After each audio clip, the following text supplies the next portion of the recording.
Good afternoon, everyone, and welcome back to Facebook Live. My name is Noor Hasham Fawaz, president and founder of Build a Dream, and I'm so thrilled to have our special guest with us today to talk about the amazing career pathways in manufacturing and focusing specifically on becoming a CNC machinist. It's been a while since we've been on Facebook Live, so we're really glad to be back. And I want to introduce Rod Jones from WBLC, who has an amazing initiative that he's going to talk about today. And they have reached out to Build a Dream to support their initiative in recruiting more female applicants in the GTA area to enter the manufacturing sector and become CNC machinists. And I thought, what better way to highlight this amazing opportunity than to call on two of my favorite CNC machinists, Elizabeth Moses and Rebecca Chenier, who are doing great work in the manufacturing sector and are great advocates to get more women into the sector. So I just want to welcome you all to our Facebook Live. Thank you. Thanks for having me. Rod, let's first start. I'm so glad to have you back. I know I've interviewed Rebecca and Elizabeth, and we had great discussion about your particular career pathway. But as you know, you both entered this career through a government-funded program through Women's Enterprise Skills Training of Windsor and through St. Clair College that provided you the opportunity to not only explore this pathway, to train, and then to get a placement with industry. And years later, you're working and thriving in your career. And so I thought this would be a great opportunity to talk about the initiative that WBLC is leading through Rod, and to talk to females in the GTA area, along with across the province, because I think there's government-funded programs across the province that are encouraging more women to go into the manufacturing pathway. So Rod, how about we first start off with hearing more from you about what program you're trying to promote and why it's really important for you now to recruit more female applicants. Yeah, thanks very much, Noor. This initiative got started basically with companies who couldn't find enough skilled help to fill the job vacancies that they had. That's a situation that we've had for many years, and it continues for all kinds of reasons. So our program is different than many. Most training programs start with training, and then there's hope to get hired at the end of the program. We've turned that around and said, let's start with a job vacancy and then find the right people to fill it, and then train them mostly on the job to become the skilled person and the valuable employee that company wants them to be. And the good news in that is certainly in the manufacturing area, advanced manufacturing area, and with skilled jobs, those are not just good jobs, they're actually the start of a good career pathway for people to move on and progress to other positions in that organization and in other organizations as they move ahead. So it's a very positive story in that sense. So companies get to fill the job vacancies they've got with the capable people they need, and people who don't have those skills, or don't have all the skills that they need and are looking for them, can get them. And the joy in that is they earn while they learn through this program. So it's very different than most other programs. We've been doing this for about 6 years now. We've had a number of job positions: CNC machinist, mold maintenance technician, CNC operators, structural airframe assemblers. We've had about 600 trainees come through the program with about 50 different companies. And the good news is we get about over 90% success when we get the right people into the right jobs and train them well and properly. So it's a very good story in that sense.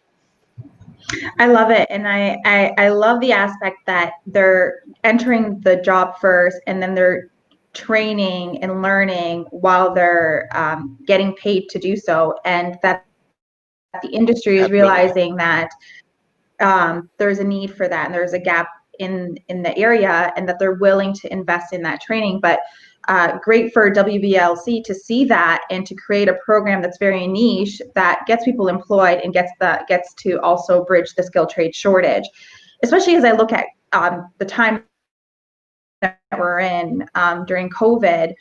It's really promising to see that the manufacturing sector is still growing and there's still a demand, and that you're looking to recruit applicants with a starting wage of $22 per hour. Is that correct?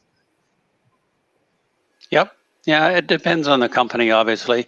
What we certainly encourage companies to do is, depending on where they are and what their own business is about, we say certainly $20 to $22 an hour should be the rate that they're that would be a reasonable offer to someone. We go to a good effort to try to make sure that we get the people who have, as I say, the aptitudes and the attitudes of the job. So we start this process by making sure that there's a good alignment between the those competencies, let's call them employability competencies, that a company, that the job needs, and the employability competencies that the individual brings.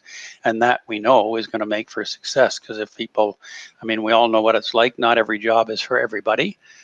So if we find the folks who like a manufacturing environment, like building things, like doing things, like working with their hands, they have a bit of a math brain, they're problem solvers, they happy to work independently and doing that sort of thing. If that's their makeup, then we know this kind of thing is the right job for them. If it's not, that's fine. There's certainly lots of other jobs that they can move to. But so we try to make sure that there's that good fit between what the applicant brings and what the job requires. The training and the technical stuff, if they've got the right attitude and some motivation, they can learn. We know that. And that's everybody's experience. I see, Rebecca, you're shaking your head, and it's I think that's exactly the case. Maybe I can just comment for a minute on why we're trying to make a focus to bring women into the trade, into the skilled trades area. We've had a number of women participate in the program, but it's they've been few and far between. I mean, clearly many of these skilled trades historically have been populated mostly by men. There's no fundamental reason for that to be the case.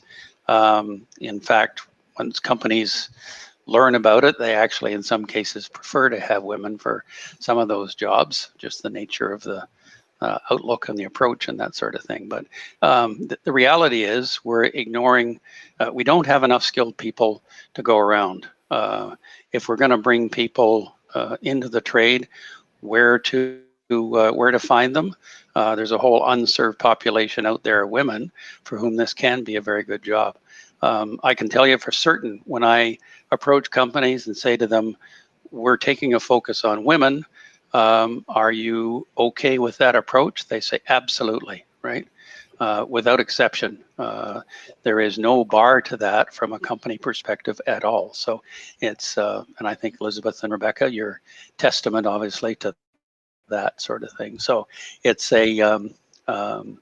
it's the kind of work I think that is very suitable for people of all types and situations. Well, thank you for clarifying that. I mean, you are definitely speaking to an area that we're very committed to, and that's diversity and inclusion within the workforce. And Rebecca, in particular, came from a program that was led through Women's Enterprise Skills Training of Windsor in partnership with St. Clair College that was aimed at getting more females into the trade. And Elizabeth was through a different program that was predominantly typically male-dominated recruits, but then there was a strong focus in getting more females. So I guess I'm going to turn the question to Rebecca and Elizabeth. We'll first start off with Rebecca and then move on to Elizabeth.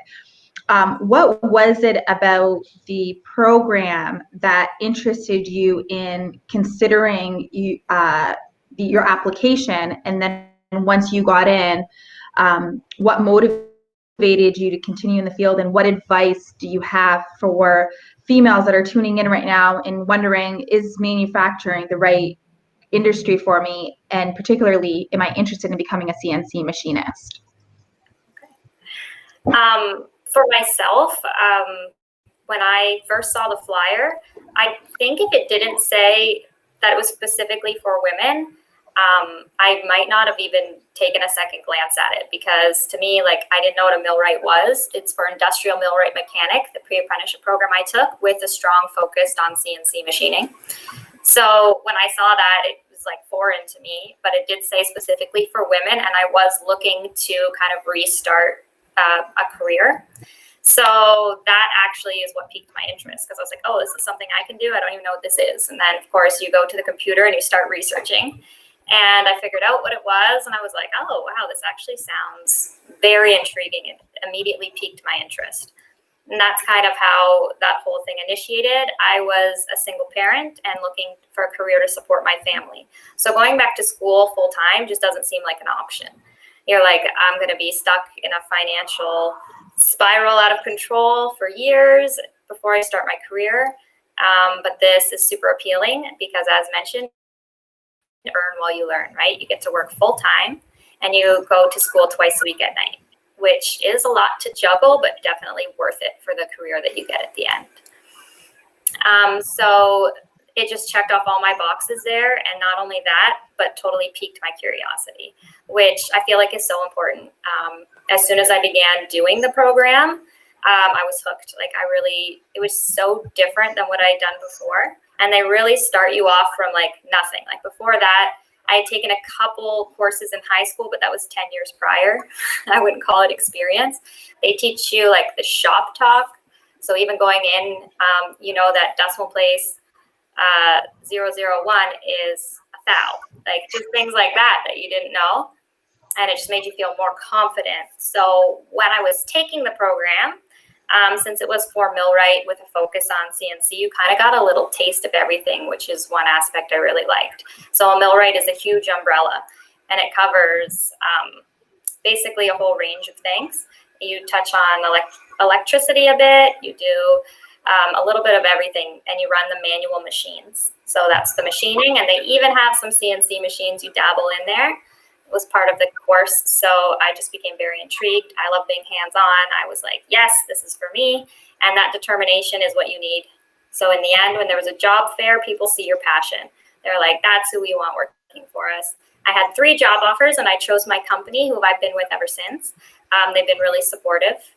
So yeah, I would definitely, the biggest encouragement is, if this is something that you want, go for it, because it's easy to feel like it's overwhelming, right? I always had 3 kids, working full time, going to school twice at night, but in the end, it was definitely so worth it. I wrote my ticket. I'm now a fully ticketed general machinist, and that's something that I will always have, no matter what happens going forth.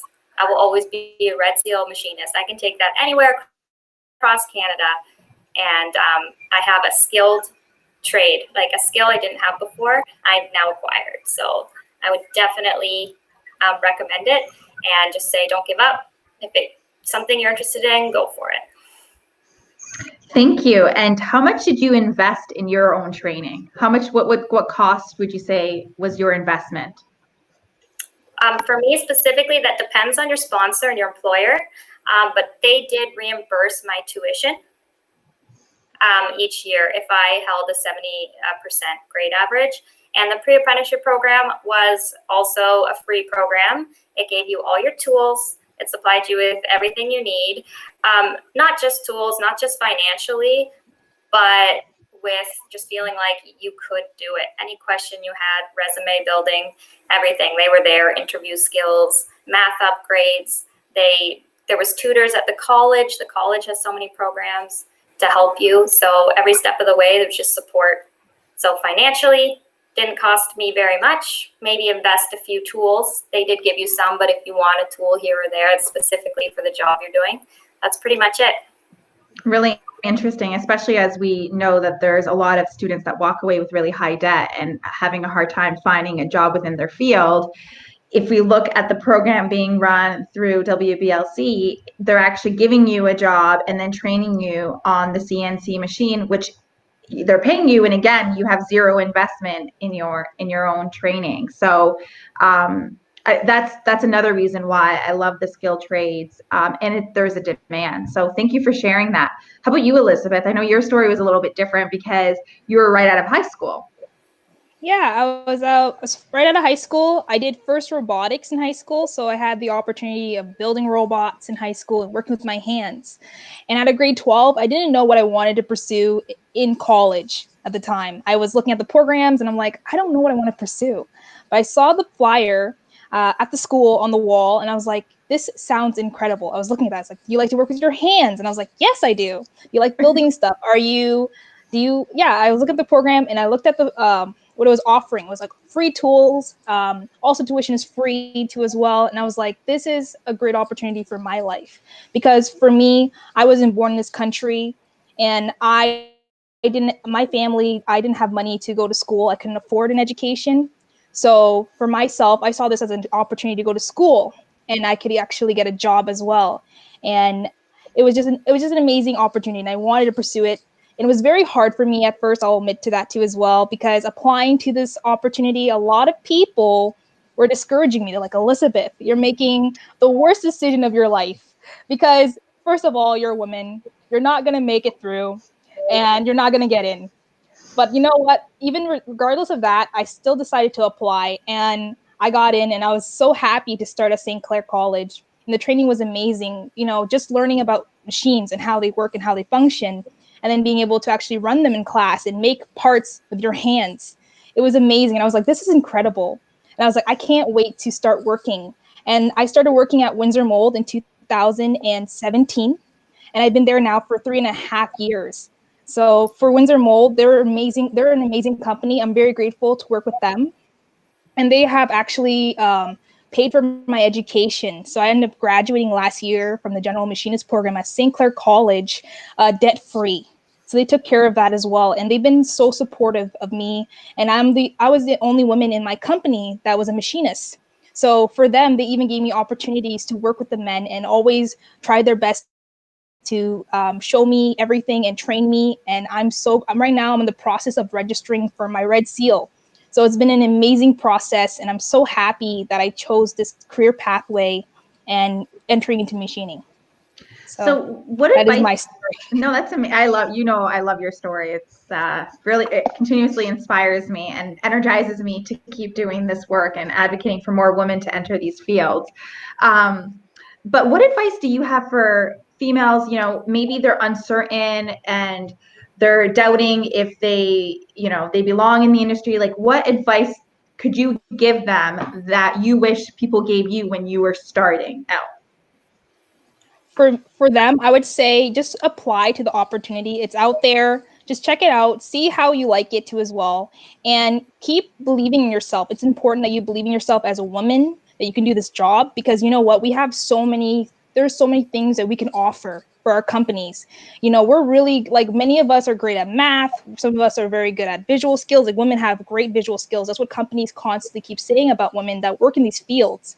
So, and also you have a community out here from Build a Dream to Wes as well that will support you. And even the women in the trade, like Rebecca has been someone that has supported me along this way. And I'm grateful to have such a great friendship with her. And, having this community of women out there, we're here to support you along the way.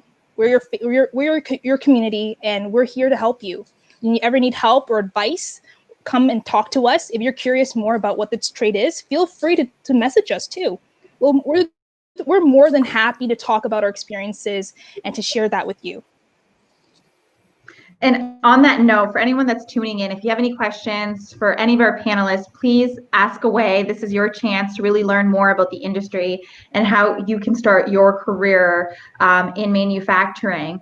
And just to add to what Elizabeth said, Elizabeth has traveled across Canada speaking to large audiences with Build a Dream, but with the Canadian Apprenticeship Forum, with the Windsor Economic Development Corporation, and really sharing her story and advocating to get more women, and learning about Elizabeth's story and then learning about Rebecca's story. I mean, Rebecca was a single mom with 3 kids.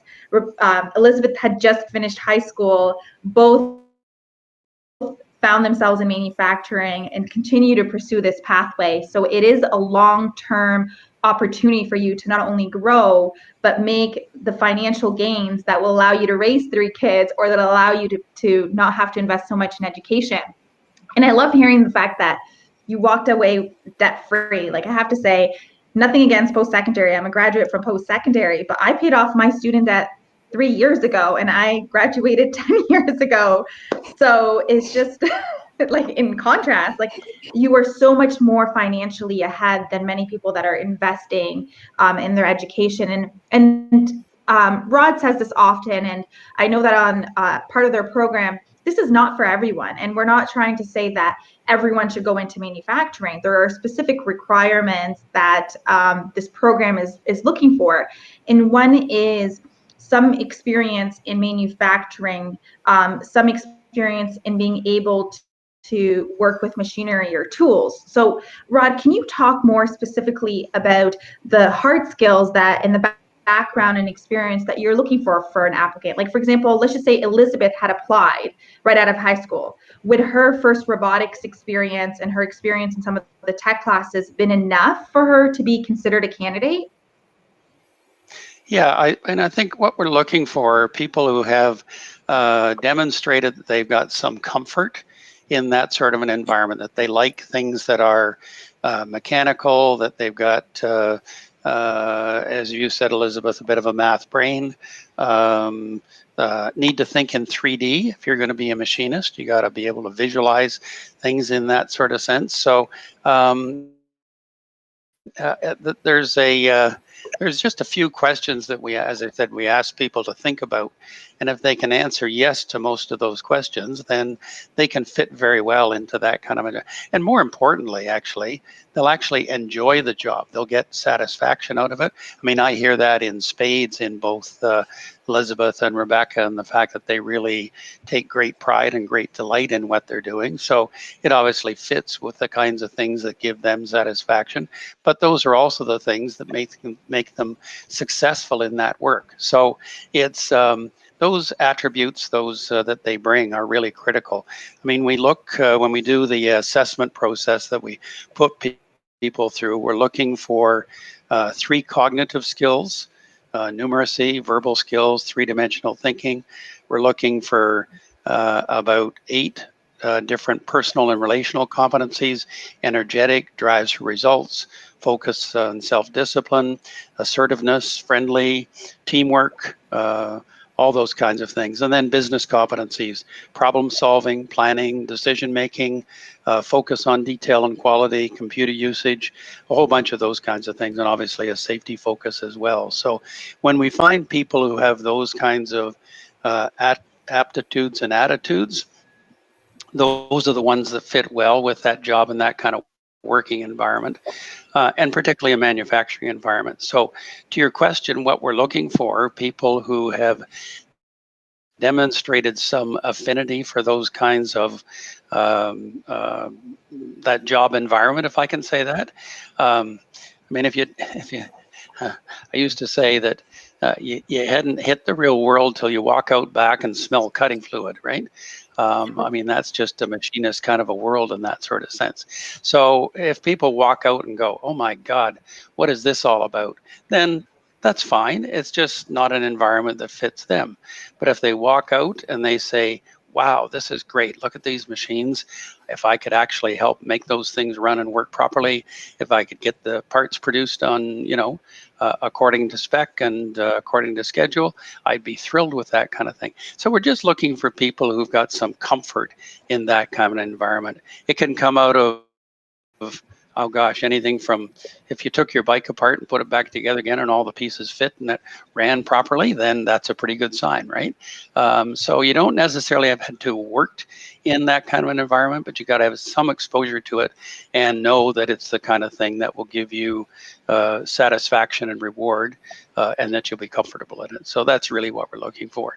You don't need to know anything about it. You don't have to know that 001 is a thou. You don't have to know how to measure that with a micrometer. You don't have to know how feeds and speeds on cutting on CNC machines. You can learn all of that. But if you've got the right attitude and if you got the right mentality for it, then you can and will learn, and we'll help you do that through the program very successfully. I have to say, I had the privilege of being a part of Elizabeth and Rebecca's training experience, and I just remember their pride and joy in sharing their learning experience with me on a weekly basis, and just the amount of exposure they were provided on the shop floor just really transitioned them into becoming highly skilled trades people that are now thriving in the industry. And even myself, I've had the opportunity to tour many manufacturing facilities, and they're like in many cases they're beautiful. They're not what I had originally anticipated when I walked through the door. They're just highly innovative, investment in technology, just even how clean it is.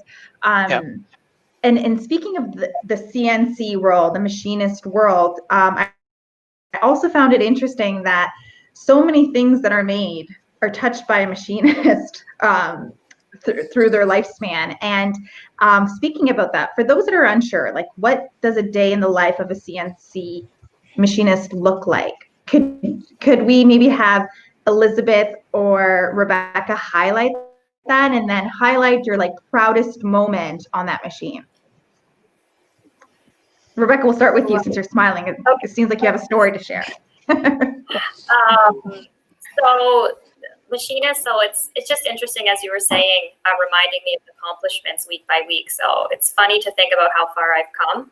Mm-hmm. Like to now, a day in my life is not unusual, but at the beginning it was so like invigorating. I was learning something literally every 5 seconds. I was like, whoa.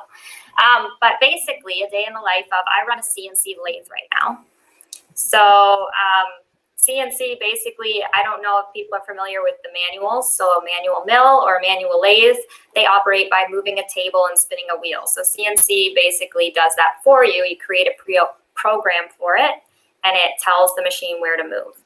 So with a CNC machine, and I run a lathe, I'm working with round bars. I get a blueprint for the job. I check out my job. I make sure that everything matches. It's a material match. Is it the right size? You do quick basic measurements. Then you assess the blueprint to see what tools you're going to need. You can often do this while job's running in the machine. So if you have something set up, that's the time to look at the next job ahead and figure out what you're going to need. You line up your tools, you measure everything and just do a quick check. You also can load the program up. I check through the program, make sure there's no errors, or oftentimes I have to write my own program. So depending on what's there, if it's a job that we're pretty familiar with, then we probably have something and it might need a little tweaking. If it's something we haven't seen, we might have to write the program. So then from there, let's say the job is finished from before, you set up a stop for it. Generally, if there's more than one, you get the right call it to hold your material and you enter it in the machine. And then from there, you set all your tooling and then you run the machine. So you have to, each job you have to pick up where it starts, and then it can go from there. You watch it, make sure it's going to be successful.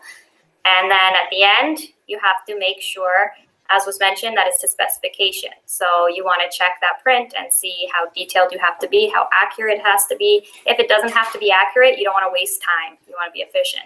You get it out within tolerance, and then you measure, do your own check, and it goes off from there to either another operation or where people will send it off. So it's very exciting. I think I've gotten the opportunity to run CNC mills and lathes. So for me, anytime I get to run a new machine is always a highlight, because I don't want to say I get bored quickly, but once I've mastered the machine, I'm like, okay, what's next? I want to run more axes. I want to check out what that one's capable of doing. So I find it very exciting how you can always grow, that there's always something to learn within companies. What I'm doing at my company probably isn't at all what Elizabeth's doing, or just anywhere. It depends. Mold groups tend to work on huge molds. I often work on small parts, especially with lathes. So there's many different aspects to it and different things that you could be doing. And what's your end product? What parts are you making? Can you hear me? Yeah, all of a sudden you're silent. Oh, can you hear me? Hello? No. Yeah, I can hear you. You can hear me? Okay, maybe Elizabeth. Yeah. Okay, I can hear you. I'm gonna move on to Elizabeth. Hopefully Rebecca can get her sound back. Elizabeth, what's your favorite part of working on the machine? My favorite part, for me personally, it would be actually, like, I love, for myself personally, I have to load the machine as well. I do operate the machine, so I get the pieces set up as well. I love watching the process, the finishing part sometimes too, because just seeing the machine cut the pieces and running around and just learning, doing your program. It's taking all your instructions and performing them. That is probably my favorite part of CNC in general, and just machining. I just love seeing that my work, that all the work that I put into the program, all my numbers, everything that I've done is performed by the machine, and watching the machine go through the process and cutting everything and then seeing the final product and holding it in my hand. That is the most satisfying thing for me personally. I love it, and I love the way you share it. What is your end product? Our end product is a mold. So we make molds, which are plastic components for cars. So we're talking about your dashboards, we're talking about your lights, anything plastic in your car, we make it. And these molds are huge machines. So we have all the parts that we're making, they go to a group called mold makers. These groups are people that built these components and put them together. So it's very important for us as machinists that our parts are accurate, they're made correctly as well, because everything comes together. And it's amazing to see the final product. Like, all these pieces, all of them are functioning, seeing the molds move as well. It's amazing. So I'm sure the way you appreciate a car's model is completely different now that you work in the industry than it was before even being introduced to this world. Yes, it is incredible, because now you think about everything about the person who made the part. Because when you look at a car, you're like, okay, this is the final product. You know, you can drive a car, it's great. You don't really think about how it was made. You weren't in the process of it in the beginning. So now I was part of that process. I can see the amount of work, and I do applaud everyone out there in manufacturing. Have a greater appreciation for tradespeople, because it takes a lot of work to be able to even make these machines, and it's so much time with programming and learning the software. Machining is it's just so much variety, and it's incredible to see how much work it takes to make this final product. It's just, you have a greater appreciation for things around you and the things that you see as well on cars too. That's amazing. So, Rod, I know that you had some questions. We had chatted about some questions. How about we move on to the pay and benefits? I know we touched on it briefly, what the starting pay on average could be. Can you walk me through that process, and also some of the benefits? Okay, we have Rebecca. Do we have you back? Yes, and I can hear you guys. I don't know what happened. That's okay. That's okay. Welcome back. Technology reigns supreme. Yeah. Yeah, for sure, Noor. So, I mean, the pay situation and the benefits obviously are dependent on the company.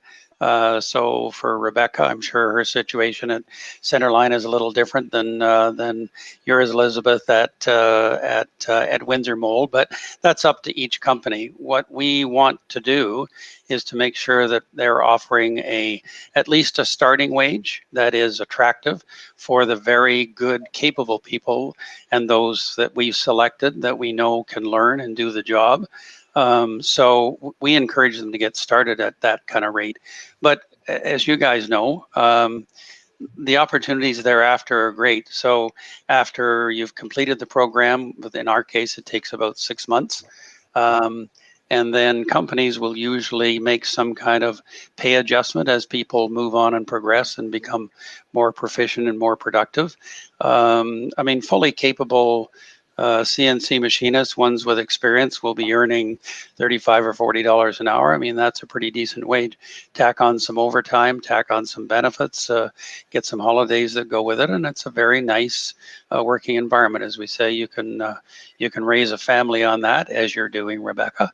And that's obviously an attractive part of it, and so it's a good job that pays very well. And as you said, the working conditions, unlike what many people think and expect in a manufacturing environment, is actually they're pretty good working environments in that sense. So yeah, it's Some shops are not air conditioned, so it might get a little hot on a day like today. But that's just part of the situation that we've got. So, but generally they're good jobs. But the pay is good to start, and generally gets better as you progress in proficiency and as you move ahead in your career. I mean, I know I was talking with a company the other day, and they actually had 2 of the first group of CNC machinist trainees that we had. 2 of those guys have moved off to be programmers, so they've moved up in their world. So we know that the opportunities are there for people who start to move on if they want to. They don't have to, but if they want to move ahead and can tackle the additional knowledge that's required for those other jobs.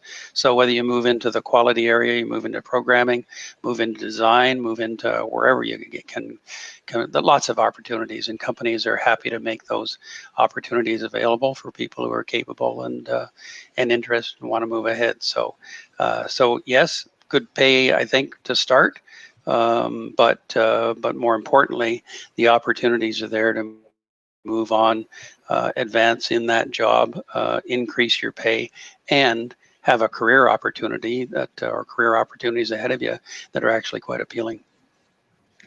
So for those that are assuming that the manufacturing sector is in decline, what is your answer to them? Because I know before we got on this call, you had mentioned that you've already recruited multiple employers that are ready to take on the applicants that are accepted into the program. So what is your response to those that are hesitating about entering the industry right now? It's absolutely clear. Manufacturing as a broad category has declined over in terms of employment levels over many years. But you really have to differentiate between what I would call the advanced manufacturing part of the manufacturing industry and the broader based manufacturing industry. So the low skill, low paid job types of manufacturing activities, those have disappeared and they're likely to continue to disappear. Those aren't the jobs that we want people to have in Canada. We want the high skilled, more adventurous kinds of jobs. So I was actually reading an article in the Globe and Mail today by Barry McKenna, and he was making that point. So if you look at the number of jobs that have the number of growth in jobs in those advanced manufacturing sectors, aerospace has grown by 45% over the last 10 years, automotive by 22%, IT and electronics by 17%, agri products have grown by 45%. So there's real growth in those kinds of areas. And as I said, we continue to have companies that are growing, looking to add new people. The other factor to remember in all of this is that demographics are on the side of those who are looking for jobs these days, because any company we go to, if they are candid about their own situation, they'll say, I remember going to one company and he said, listen, half of the guys in my shop could walk out the door tomorrow and take a retirement package if they chose to. Some of them will, some of them may stay on, but we're going to need new people coming into the manufacturing world. And what we're looking for are the people who have or can acquire the skills that they need to be the skilled help. So those parts of the manufacturing industry that I'll generally call advanced manufacturing, that rely on high skill, do research and development, those are the ones that are in fact continuing to grow and grow very nicely, and that will only continue as we move ahead. So nobody should be distraught about the prospects for manufacturing. We may have fewer people, but we have higher skilled people, and manufacturing continue to grow, and the output of that advanced manufacturing is growing faster than the employment rate. So it's a positive environment, and a lot of that stuff is an export market as well. So that's even more positive. Well, Canada is known as a leader in advanced manufacturing, and that's something that we're continuously invest into as a nation. And we have some of the top companies across the world in advanced manufacturing here in Canada. So it is an industry that's thriving and growing. Yep, absolutely. Yep. No, it's a very positive story. So my last question to you, Rob, before I go back to Rebecca and Elizabeth, let's just say I'm an applicant. You sold me. I love it. I want to work in manufacturing. I want to work on the machine. I interview and I get accepted. Walk me through that journey. Once I get accepted, what does that look like? Yep. So the first step in the process is for people to actually apply and go through an online screening test that we apply. It takes about 45 minutes. There are 3 parts to it, and that gives us a pretty good and gives them a pretty good indication as to whether or not they've got those essential aptitudes and attitudes that make them a good fit for the job. As I said, if they don't, that's neither negative or positive. That's just the reality of that person and their situation, what they bring to the aptitudes and attitudes that they bring. So if you come through that screening process, then there's an interview which kind of helps round out that understanding of what those aptitudes and attitudes are that the individual brings. And then we look at those in comparison to what's needed in the job. We actually have an industrial psychologist who looks at each and every one of those to try to make sure that we've got a good fit between that individual and the job situation. So if all of that is positive, then we'll work with you to get those candidates out to the right company. And again, it depends on where the candidate is, where the company is, travel situation, that sort of thing. There's no point in our case if we're working in the GTA, the Greater Toronto area, if we've got a candidate in Mississauga offering them a job in Pickering isn't going to work. So we need to find them a job that's going to be closer at hand in the Mississauga area and that sort of thing, right? So we'll line those up and then help them get ready for the interview.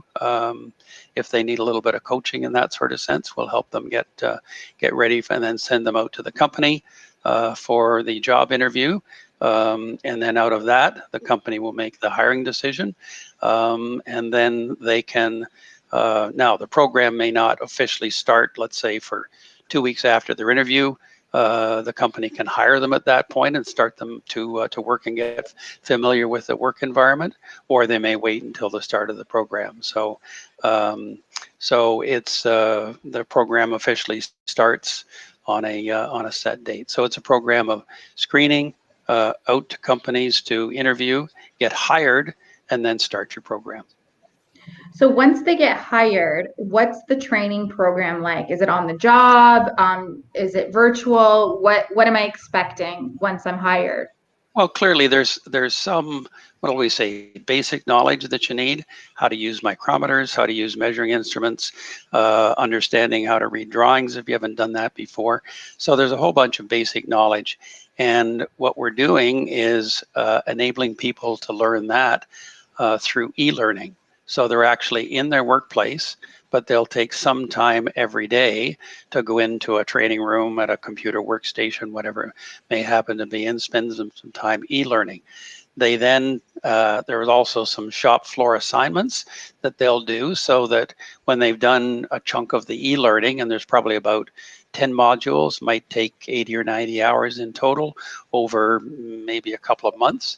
So they're actually working, but spending some time learning each day doing that sort of thing. We'll also have a few days in a training shop that we'll take them to partway through that initial learning part of the program to give them some more hands-on stuff. They'll actually operate a machine, a mill or a lathe, or both probably, download a program, the kind of thing that you were talking about, Rebecca, where you got to do the job setup. It may be a simple job, but just a 3-axis machine or whatever, but they'll download a program, set up the job, run the part, and make sure it's correct, but simple job. So so there's a e-learning to give them the basic theory, a little bit of practical on a training shop basis, but all through that time, they are also learning on the shop floor. And that's really, this was always my view. I come out of the aerospace industry, as I said, and been in and around companies for the whole of my career. And to me, the best place for people to learn is on the shop floor. You've got the experts there who know what they're doing. You've got the range of machinery. You've got the range of parts. You've got a real world situation to kind of work in. And that's where people can learn best. But they need to do that on an organized and structured basis. So remember, in all of this, what's driving the learning process is what we call the technical learning outcomes.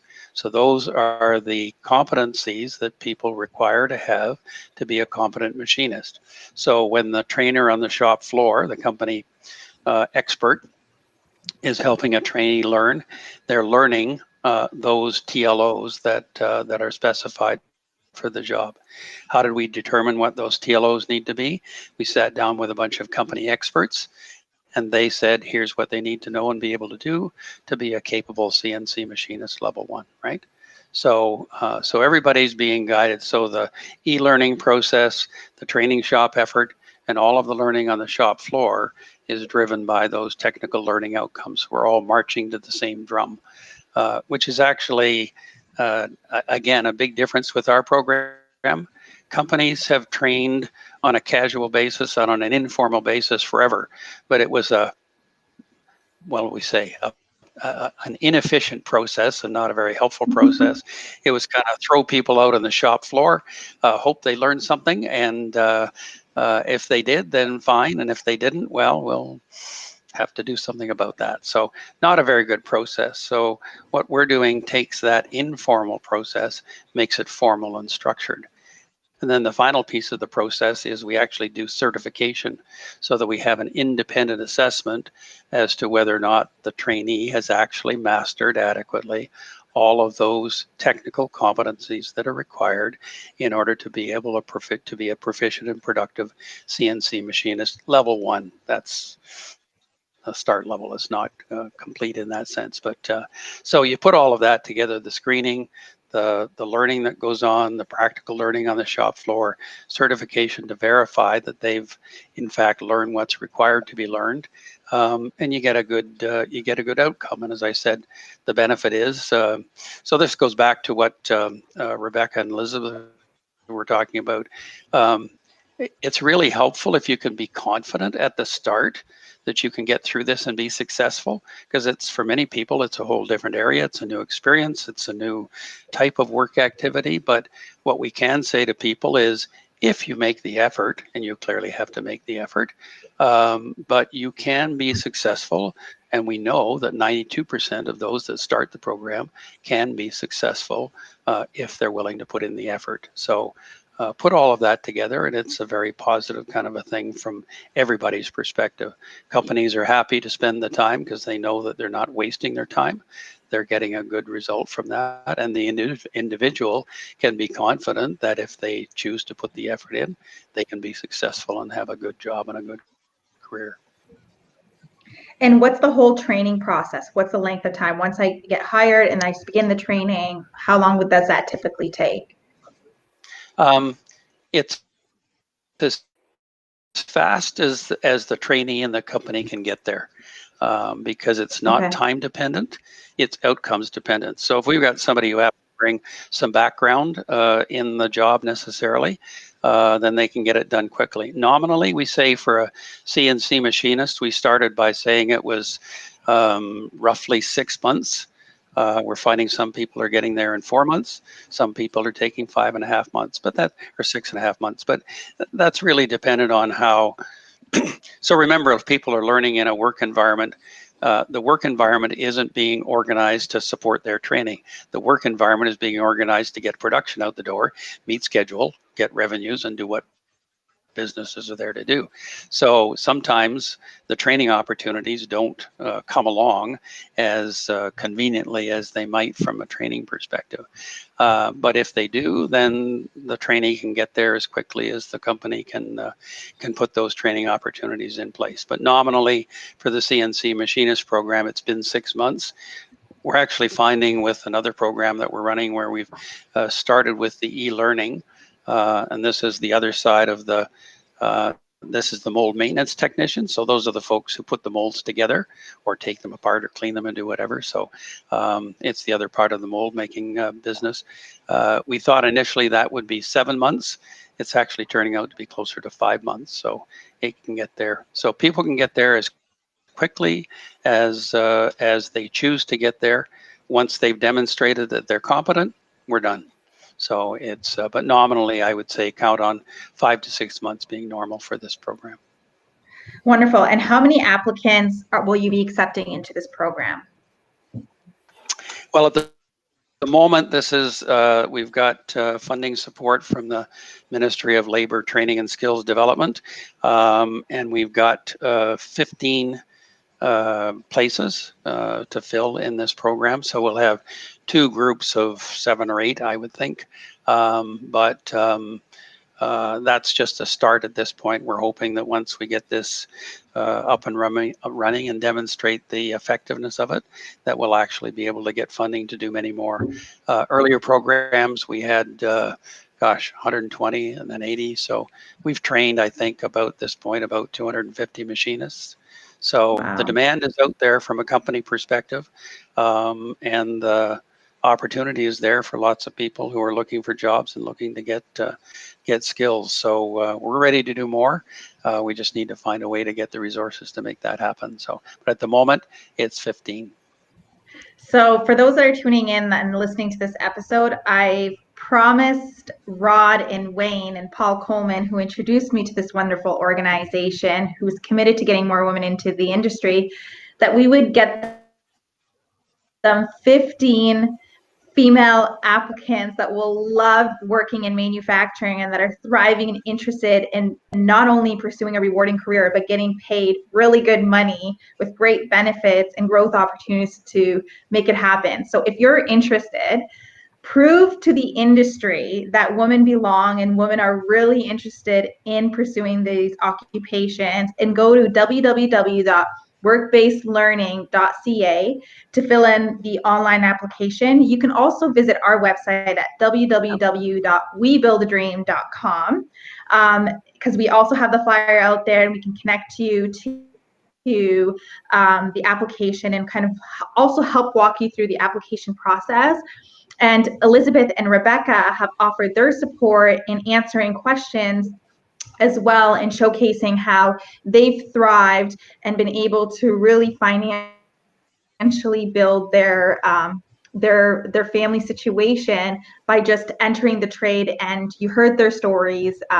They're very proud of what they do. So Elizabeth and Rebecca, what final comments do you have so that we can encourage more females to see that they belong in this industry and that they can be as successful as you both are? And how can we reach that 15 applicant number that will really thrive in the industry? I'll start with Elizabeth. Okay, or adding on to the money thing, I didn't just walk away debt free. I also got a house, a car, and I have benefits for my children. So my daughter got a whole bunch of mouth stuff done, and it was a large amount of that was covered. So it's not just been, not only do you work for 3 years, get a diploma from college at the end while working full time, getting paid. My tuition was reimbursed, but I also in that time bought my vehicle, good old minivan, and a house. So it's pretty incredible that you're not just walking away with no debt, you're also walking away with everything you need to kind of get life going. Well, depending how financially good you are with your money, but it's possible. It's definitely possible. Great. So that was really exciting. Thank you for that. And Elizabeth? Like I'm saying, it's you don't have anything to lose. Honestly, it's free. Let's keep that in mind. Even if you were to change your mind and pursue something else later on in life, you have how many years of experience? You have a full-time job. You worked for how many years? You went to school for free. You have zero debt. You can pursue anything you want in your life. And honestly, this is a learning experience. Take it as a learning experience. Grow from here. Take as much as you can from the trade. Learn as much as you can in your life. Keep learning. That's the only way you'll be successful in life, is that to keep pushing yourself and keep growing in your career pathway, you will be successful and you will have everything that you want in your life. It's up to you and what you want and how you're going to pursue this path. But take it as a learning experience. There's so many opportunities out there in the world. This is just another opportunity to improve your life and to help yourself or your family, whoever you're doing this for. Keep pushing yourself and believe in yourself along the process as well, and you will be successful. Amazing. And just even to add, Absolutely wonderful. Yep. absolutely wonderful. And to add to that, the life skills, the ability to tinker at home and to fix things at home and to build things at home, those are lifelong skills that are generational, and then you can pass on to your kids and pass on to your family. So couldn't have said it better than Rebecca and Elizabeth. It's why that I often call on you to share your journey and your story. It's very powerful. It shows the different places we all are in life, but how we can all find ourselves in a very rewarding, financially rewarding career in an industry that has been underrepresented by females for so long, but there's so much commitment to diversifying that workforce. And if we had more time, I would have loved to chat with more with Rod, which we could do at a later date, about his investment in not only getting women into manufacturing, but he talked briefly about being in the aerospace industry, where he led some initiatives to get more females in aerospace. So not only are you entering a rewarding career working with WBLC, you're working with an organization that's committed to your success and to diversifying the workforce. And I think that speaks volumes to the opportunities that they're going to provide for you once you work with them and go through their e-learning training. So again, it's www.workbasedlearning.ca. They're very open to answering questions. Again, you can call on Build a Dream or Rebecca or Elizabeth for more information. Rod, is there any final statements you want to make, things that I may not have touched on during this interview? I think the enthusiasm that you hear from Rebecca and Elizabeth just speak volumes about it. What I can say is, if you have that kind of enthusiasm and interest, the program that we're offering that's available to people will get you there into what is a growing industry with a stable job, with a good job to begin with, skills that are transportable and transferable, and rewarding a career ahead of you that can build a good life for people. So, and there's absolute receptivity, in fact, keenness to have more women in the manufacturing sector, in the advanced manufacturing industry. So, the opportunity is there. Take it, run with it, and if you have the same kind of attitude as Rebecca and Elizabeth do, you absolutely will succeed, and we're happy to help you do that. Wonderful. Well, that wraps up this segment. For those that are tuning in that are from Windsor and wondering, well, is there an opportunity for me in Windsor to consider pursuing the manufacturing sector? I know that Women's Enterprise Skills Training of Windsor and St. Clair College currently have opportunities for you to enter the pre-apprenticeship training program that both Elizabeth and Rebecca come from, that is different than the WBLC, but it's an opportunity for you to access it in the Windsor, Essex area. And for those that don't know, Windsor's known for the manufacturing sector that's thriving and growing. So make sure to visit www.westofwindsor.com. They are more than happy to also speak to you, and their application is now open. Also, the program is free and can lead you to Centerline or Windsor Mold or some of the other great companies that we work with in the Windsor area. The WBLC program at this time is only available in the GTA area, but there is opportunity for it to potentially grow across the province. So keep in touch with us. And if you're from a different community and you're tuning in and you're wondering, you know, I really love this interview, I want to consider the sector, reach out to us, because we can connect you to some of our other partners from across the province to see what programs are available for you. I take a lot of pride and joy in speaking to women in the industry. I'm very thankful to have hundreds of females that I look up to, like Rebecca and Elizabeth, that not only thrive in their industry, but use their experience to build up the industry. And one of the things, Rod, I often say to companies is if you recruit your first female, be sure that they will bring so many other females along with them, because it's all about building the workforce and building opportunities for all of us to succeed. So once again, thank you so much for your partnership. I look forward to continuing our work with WBLC. And Rebecca, Elizabeth, always a joy hearing your story. And thank you to all that tuned Absolutely. in. Yep. Thank you, Noor. Thank you, Rebecca. Thank you. Thanks, Elizabeth. Thanks, everyone. We'll see you soon.